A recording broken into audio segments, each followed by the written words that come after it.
सभी को नमस्कार। करियर फर्स्ट चैनल द्वारा यह डिक्टेशन आपको दिया जा रहा है। लिखने के लिए तैयार रहें। Yes, start.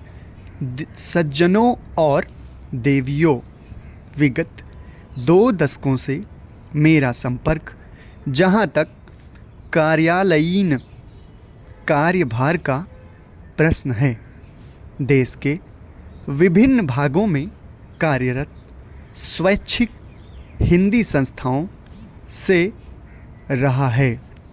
अतएव आज इस गौरवपूर्ण मंच से संस्थाओं और उनके इर्द गिर्द की बातों पर अपने विचार केंद्रित करूंगा, जहां हिंदी शिक्षण एवं परीक्षा संचालन, हिंदी प्रचार प्रसार के सर्वाधिक रचनात्मक कार्यक्रम हैं, वहीं हिंदीतर क्षेत्र में हिंदी के लिए अनुकूल वातावरण निर्माण भी एक महत्वपूर्ण पहलू है।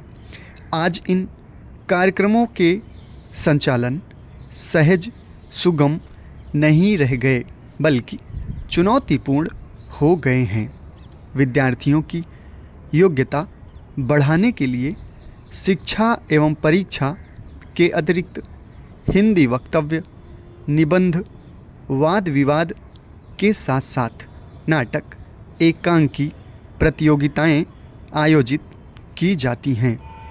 हिंदी शिक्षकों प्रचारकों के लिए शिविर, पुनश्चर्या, कार्य शिविर, पुरस्कार योजना जैसे कार्यक्रम आयोजित किए जाते हैं। अनुकूल वातावरण निर्माण के लिए, जहां इन कार्यक्रमों को अधिक प्रभावी और परिणामी बनाने की आवश्यकता है, वहीं अन्य प्रभावी कार्यक्रमों की परिकल्पना करनी होगी।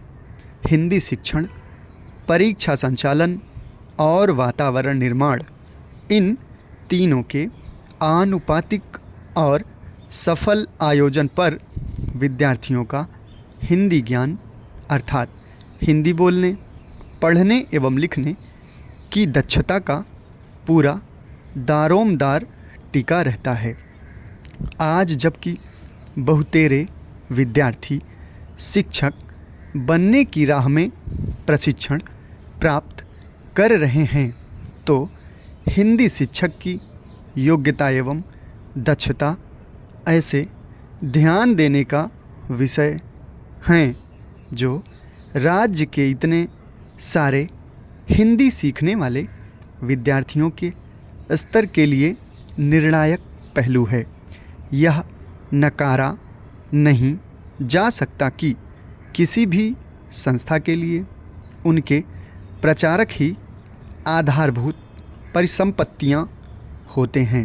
प्रचारकों के सत प्रयास एवं सुकार्य से संस्था की जड़ें मजबूत होती हैं। वास्तव में हिंदी की प्रचार योजनाओं का सफल कार्यान्वयन सभी संबंधित पक्षों के प्रयास के समन्वय से ही संभव है।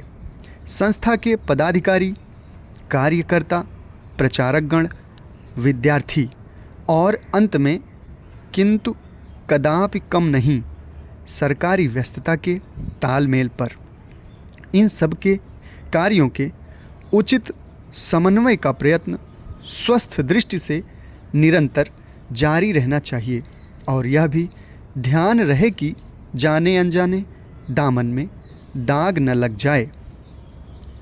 भारत ग्रामों का देश है और अधिकांश भारतीय जनता ग्रामों में बसती है। नगरों और शहरों के नागरिकों को शिक्षा की कई सुविधाएं प्राप्त हैं। यूँ उन्हें हिंदी पढ़ने के यथेष्ट अवसर उपलब्ध हो जाते हैं। अब आवश्यकता इस बात की है कि ग्रामवासियों को भी हिंदी सीखने के अधिक अवसर प्रदान किए जाएं। हिंदी राष्ट्रीय अस्मिता, राष्ट्रीय पहचान, राष्ट्रीय गौरव की भाषा है। यह राष्ट्रभाषा, राजभाषा घोषित तो हो चुकी है, किंतु अब तक इसे अपना उचित स्थान प्राप्त नहीं हुआ है। इसके लिए जब तक शासन और जनता दोनों ओर से समवेत प्रयास नहीं होगा, लक्ष्य की प्राप्ति नहीं हो सकेगी। राष्ट्रभाषा से ही किसी राष्ट्र की भावात्मक एकता, राष्ट्रीय एकता की प्राप्ति की जा सकती है। अपने देश की भाषा को छोड़ किसी अन्य विदेशी भाषा से इसकी प्राप्ति कदापि नहीं की जा सकती। समाप्त। धन्यवाद।